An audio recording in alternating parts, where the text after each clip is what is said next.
Il y a des moments où ta propre vie devient trop petite pour toi.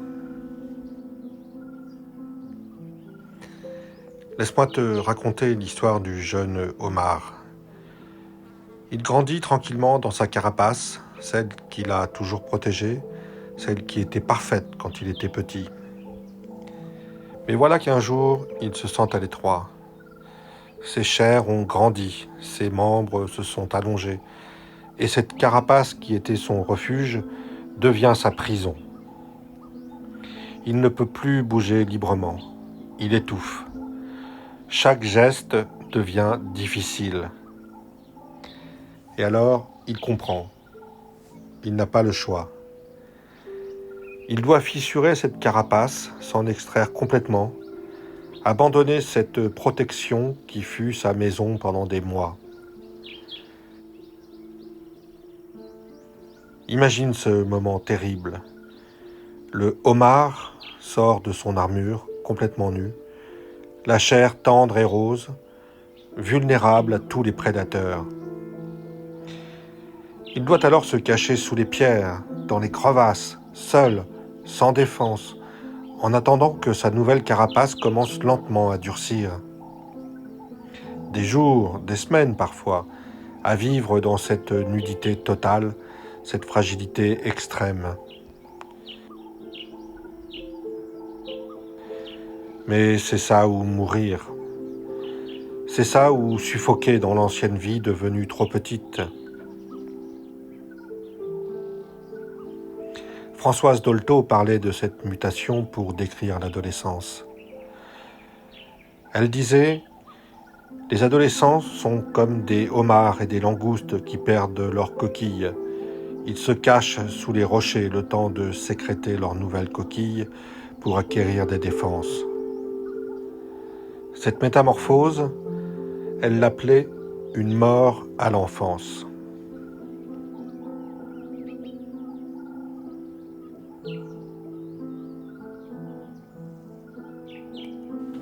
Mais nous, adultes, nous traversons aussi ces mues nécessaires.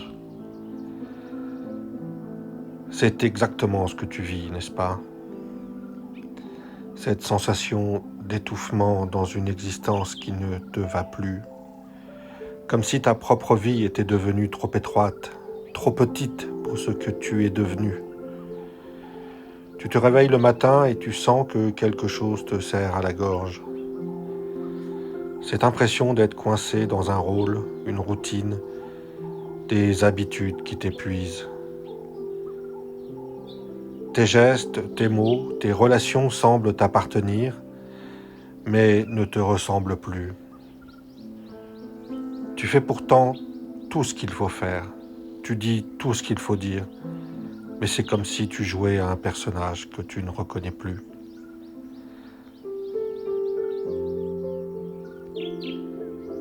Cette vie qui était la tienne est devenue un costume trop serré.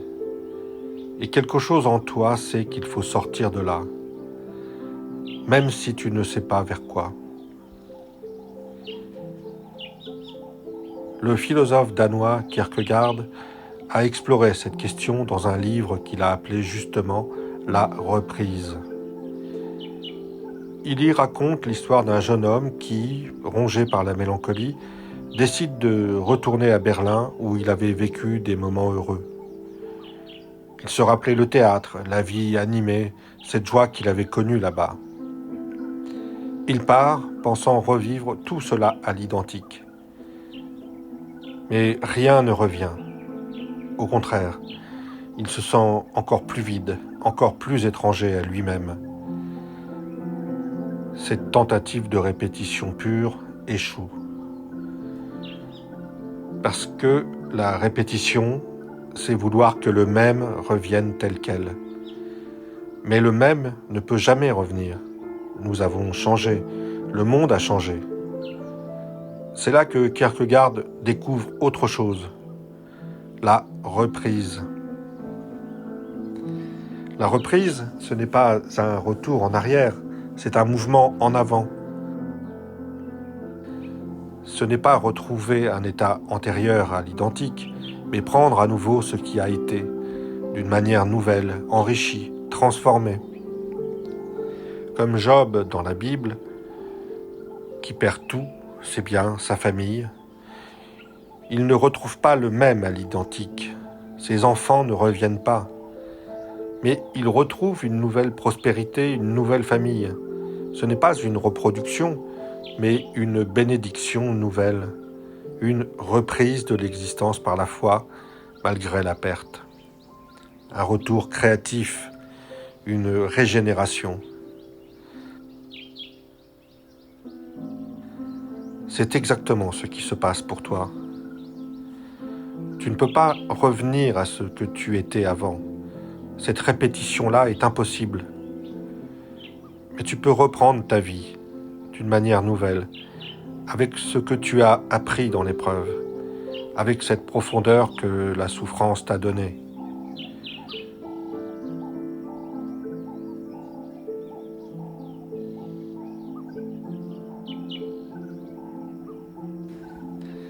Tu es entre deux mondes. Tu as quitté l'ancien, tu n'as pas encore atteint le nouveau. Comme Ulysse, parti pour quelques mois, qui erre 20 ans de naufrage en naufrage. Mais chaque détour le transforme, et quand il revient enfin à Ithaque, personne ne le reconnaît, parce qu'il n'est plus le même. Cette errance n'était pas une erreur, c'était une nécessité. Le nostos, ce mot grec qui signifie retour, n'est jamais un simple retour au point de départ. C'est un retour transformé. Une anabase, anabasis en grec. Une remontée vers soi, vers son être propre, vers sa terre natale intérieure.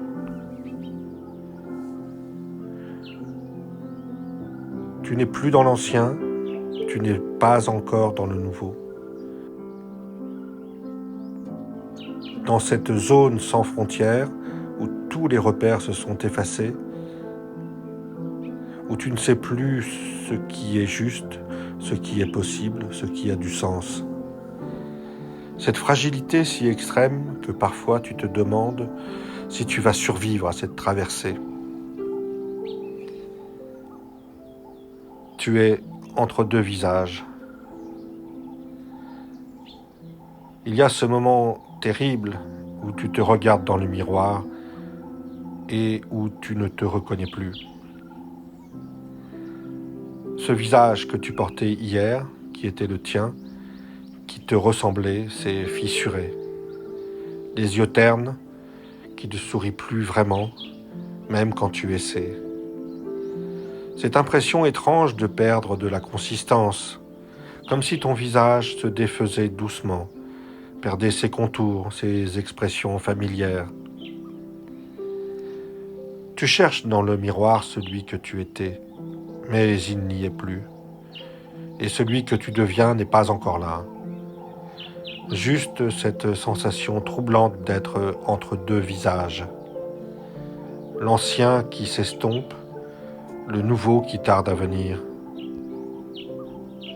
Cette peau qui ne sait plus comment exprimer ce que tu ressens vraiment. Ces traits qui flottent en attente d'une forme nouvelle. C'est normal. Dans la métamorphose, le visage aussi doit muer.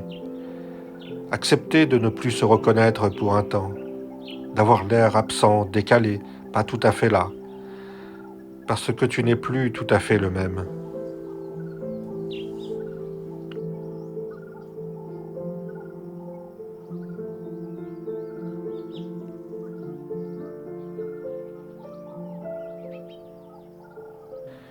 Alors, pour aujourd'hui, accepte de ne pas savoir. Accepte cette peau trop tendre, cette absence de carapace, ce visage en devenir.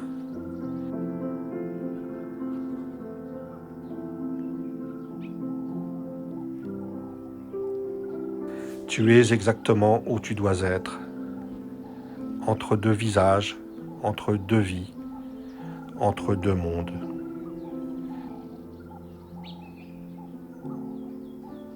Et c'est là, dans cet entre-deux instable, que ta vraie vie commence enfin à naître. La métamorphose est en cours, ton nouveau visage aussi. Fais-leur confiance.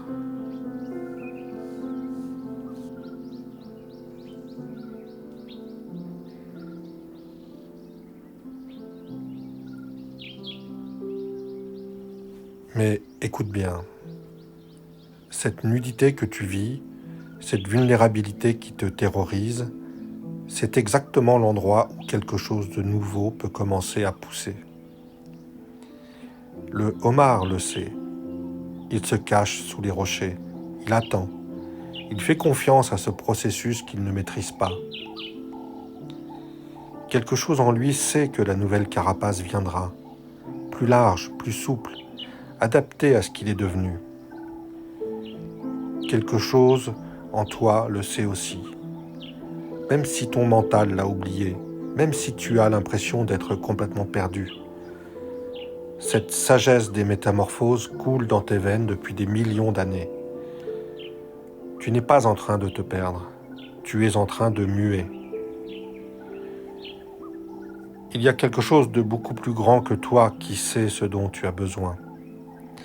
Ce n'est pas ta petite tête et ton mental qui vont résoudre tout. Ce n'est pas ta volonté qui va te porter. C'est la vie. C'est la vie en toi, à travers toi. Ces forces de métamorphose qui agissent depuis toujours, qui savent transformer la chenille en papillon, qui savent faire pousser les arbres à travers les fissures du béton. Alors redescends à ce niveau. Laisse la métamorphose agir. Fais confiance aux puissances de la vie qui te porte. Abandonne-toi à cette intelligence qui sait mieux que toi. Dans ce vide, dans cette attente, quelque chose travaille, quelque chose se prépare.